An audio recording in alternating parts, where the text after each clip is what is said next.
So guys, ito yung bagong community standard ni Meta. Outlined what is it and isn't allowed on Facebook, Instagram, Messenger, and Threads. So ito po, introduction. Everyday people use Facebook, Instagram, Messenger, and Threads to share their experiences, connect with friends and family, and build communities. Our service enables billions of people to freely express themselves across countries and cultures, and in dozens of languages. Meta recognizes how important it is for Facebook, Instagram, Messenger, and Threads to be places where people feel empowered to communicate. And we take our role seriously in keeping abuse of the service. That's why we develop standards for what is and isn't allowed on these services. These standards are based on feedback from people and the advice of experts in fields like technology, public safety, and human rights. To ensure everyone's voice is valued, we take great care to create standards that include different views and beliefs, especially from people and communities that might otherwise be overlooked or marginalized.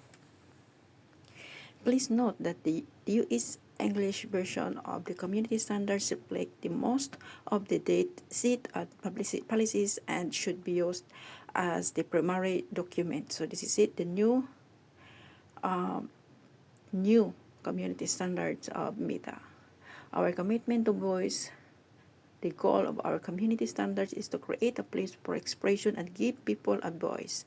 Meta wants people to be able to talk openly about the issues that matter to them, whether through writing comments, photos, music, or other artistic mediums, even if some might disagree or find them objectionable. In some cases, we allow content which would otherwise go against our community standards if it's newsworthy and in the public interest. We do this only after weighing the public interest valued against the risk of the harm and belong to an international human rights standards to make these judgments. In other cases, we may remove content that uses of ambiguous or implicit language with additional context allows to us to reasonably understand that the content goes against our standards. Our commitment to expressions is paramount, but we recognize this internet creates new and increased opportunities for abuse. For these reasons, when we limit expressions, we do it in service of one or more of the following values. So yan guys, ito na yung new policy of community standard ni Meta. Nakita nyo yan? Yan. Ang mga tao kasi ngayon, some peoples are do their works, jobs to earn money here in Facebook, especially scamming people. So this is it. So okay? Take a look guys. Authenticity, we want to make sure the content people see in authentic. We believe that authenticity creates a better environment for sharing, and that's why we don't want people using our services to misrepresent who they are or what they are doing. For the safety, we are committed to making Facebook, Instagram, Messenger, and Threads safe places. We remove content that could contribute to a risk of harm to the physical security of persons. Content that threatens people to has the potential to intimidate, excluded, or silence others and isn't allowed in our services. O yan guys. Ito yung bagong policy ni Facebook. Privacy. We're committed to protecting personal privacy and information. Privacy gives people the freedom to be themselves. Choose how and when to share in our services and connect more easily. So ayan. Dignity. We believe that all people are equal in dignity and rights. We expect that people will respect the dignity of others and not harass or degrade others. Ayan. Community standards. Our community standards apply to everyone all around the world and to all types of content including al-generated content. So include na yung al-generated, yung mga fake na mga picture ng mga bago. Each sections of our community standards starts with a policy regional. that sets and out the aims of the policy followed by specific policy lines that are outlined. Content that's not allowed and content that it requires additional information or context to enforce on content that is allowed with a warning screen content that is allowed but can only be viewed by adults aged 18 and older. So ayan guys, ito yung bagong policy ni Facebook.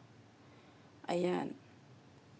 Coordinating harm and promoting crime, dangerous organization and individuals, fraud, scams, and deceptive practices, restricted goods and services, violence and incitement, adult sexual exploitation, bullying and harassment, child sexual exploitation, abuse and nudity, human exploitation, suicide, self-injury and eating disorders, adult nudity and sexual activity, adult sexual solicitation and sexually explicit language, hateful conduct, privacy violation, violent and graphic content, account integrity, authentic identity representation of cyber security, inadequate behavior, minimalization, misinformation, spam, third party and intellectual property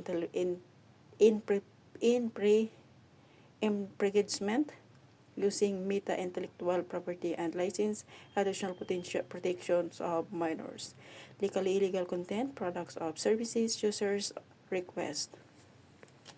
Ayan guys, binasa ko na sa inyo yung bagong policy ni Meta. So kaya, ayan. So ayan, nakita nyo na yan. Ito yung bagong policy ni Meta. So, thank you and have a nice day, God bless. Bye-bye. So, pakita ko yung ano ko ha, yung yan. Ito yung, ayan, ito yung Facebook ko. Tignan nyo. So, this is it. My profile. So, this is my profile. Like, share, and subscribe. Rosilio Rosevilla, my Facebook. And then here in my YouTube channel is, this is my YouTube channel. Please, CilTVR is Rose Palm Blog. So this is my channel.